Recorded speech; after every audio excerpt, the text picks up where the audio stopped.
नमस्कार दोस्तों, कैसे हैं आप लोग। आखिरकार नीतीश कुमार की पार्टी जेडीयू में अब विवाद खुलकर सामने आ गया है।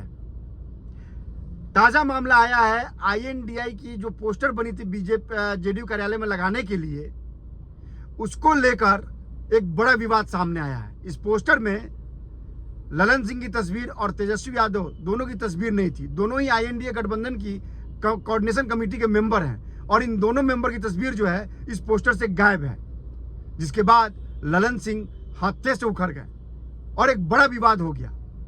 आनन फानन में इस विवाद को देखते हुए पोस्टर को तो हटा दिया गया, लेकिन सियासी गलियारे में इसकी हलचल तेज हो गई। दरअसल कोऑर्डिनेशन कमेटी में ललन सिंह और तेजस्वी यादव का नाम है और उसके बाद ये माना जा रहा था कि जहां जहां भी आईएनडीए का पोस्टर लगेगा उस स्टेट में उसके रिप्रेजेंटेटिव की तस्वीर जरूर लगेगी। लेकिन इस पोस्टर में तस्वीर किसकी थी? नीतीश कुमार की, मल्लिकार्जुन खड़गे की, सोनिया गांधी की, राहुल गांधी की, ममता बनर्जी की, एमके स्टालिन की, सबकी तस्वीरें थी, लेकिन ललन सिंह और तेजस्वी यादव की तस्वीर गायब थी। ये विवाद तुल पकड़ लिया। आनन फानन में इस पोस्टर को हटाया गया और ये पोस्टर कहाँ लगा था? जहाँ जेडीयू अपनी प्रेस कॉन्फ्रेंस करती है उसके बैकग्राउंड में ये पोस्टर था। ये खबर मुझे अभी अचानक मिली तो मैंने गाड़ी रोक के सोचा कि इस खबर को पहले अपने दर्शकों को बताऊं, क्योंकि लगातार पिछले कई दिनों से मैं आपको कहते रह रहा हूं कि आईएनडीआई में नीतीश को लेकर सारी पार्टियां, सारे नेता असहज हैं। उनको पता है कि जेडीयू में सब कुछ ठीक नहीं चल रहा है। नीतीश खुद भी पलटू राम है, कभी भी बदल सकते हैं और लगातार नीतीश इसका इंडिकेशन भी दे रहे हैं। आपको याद हो तो मैंने अपने वीडियो में बताया था कि नीतीश को आईएनडीआई नाम से बहुत वो खुश नहीं है, वो इसका नाम कुछ और रखना चाहते थे, लेकिन नीतीश की ना नाम रखने में चली, ना संयोजक बन पाए, ना पीएम पद के उम्मीदवार पा पाए, ना कोऑर्डिनेशन कमेटी में उनको सदस्य बनाया गया। कोऑर्डिनेशन कमेटी में अलबत्ता झारखंड के सीएम को सदस्य बनाया गया है। इसलिए आप समझ सकते हैं कि इस गठबंधन में क्या चल रहा है। जब शुरुआत ऐसी हुई है और ये कयास भी लगाए जा रहे हैं, जानकारी ये मान रहे हैं कि शायद आईएनडीआई का गठबंधन जो है वो जिस समय इसका गठबंधन किया गया वो नक्षत्र ठीक नहीं था, वो समय ठीक नहीं है। लेकिन राजनीतिक पंडित शुरू से ये कह रहे हैं कि इस गठबंधन में जो मतभेद है, जो मनभेद है, वो अब धीरे धीरे खुलकर सामने आएगा। आप देख लीजिए, आईएनडीए के विवाद पर ना नीतीश कुमार बोल रहे हैं, ना कांग्रेस खुल के बोल रही है, कोई किसी के बात को समर्थन नहीं कर रहा है। हर पार्टियां अपने अपने तरफ से बयान दे रही हैं, उसके बाद विवाद क्रिएट करने की कोशिश की जा रही है और इसी सिलसिले में यह ताजा विवाद सामने आया है।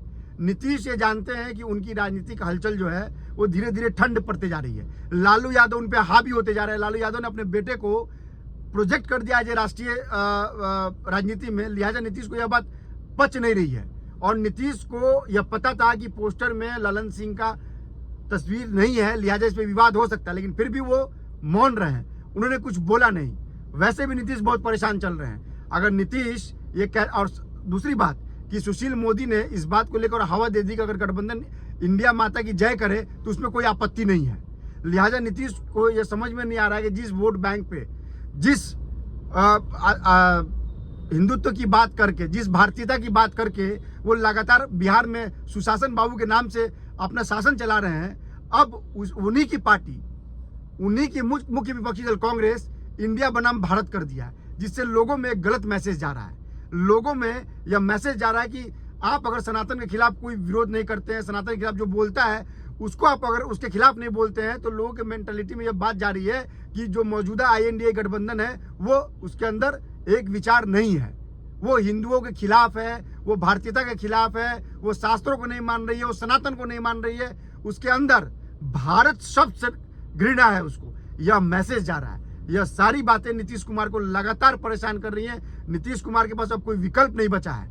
अगर नीतीश कुमार के पास कोई विकल्प बचता तो यह मुमकिन था कि नीतीश कुमार अब तक दूसरी पार्टी में शामिल हो गए रहते, लेकिन चूंकि लगातार वो बीजेपी पर हमला हो रहा है और बीजेपी ने उनका दरवाजा बंद कर दिया वापसी का, इसलिए नीतीश को समझ में नहीं आ रहा है कि वो करे तो क्या करें। लालू यादव उनके खिलाफ अलग राजनीति कर रहे हैं। लालू यादव कांग्रेस के करीबी हैं, राहुल गांधी के करीबी हैं, उनको अपने घर पे बुलाते हैं, मीट भात का दावत देते हैं, सब कुछ करते हैं और अपने बेटे को प्रोजेक्ट कर देते हैं। लिहाजा बिहार में तो नीतीश कुमार कमजोर हो ही रहे हैं।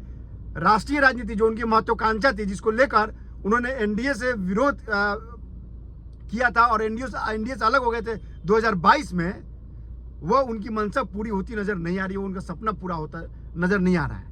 हम लगातार आपको इस खबर पर अपडेट करते रहेंगे। आप हमारे वीडियो को लाइक कीजिए, सब्सक्राइब कीजिए और कमेंट भी जरूर कीजिए, क्योंकि रास्ते में हूं मैं, मुझे अभी घर पहुंचना है। चूंकि ये खबर आई थी इसलिए मैंने सोचा अपने दर्शकों को जरूर ये बता दूं कि भाई इतनी बड़ी खबर है, अपने दर्शकों को जरूर इससे मैं रूबरू कराऊं।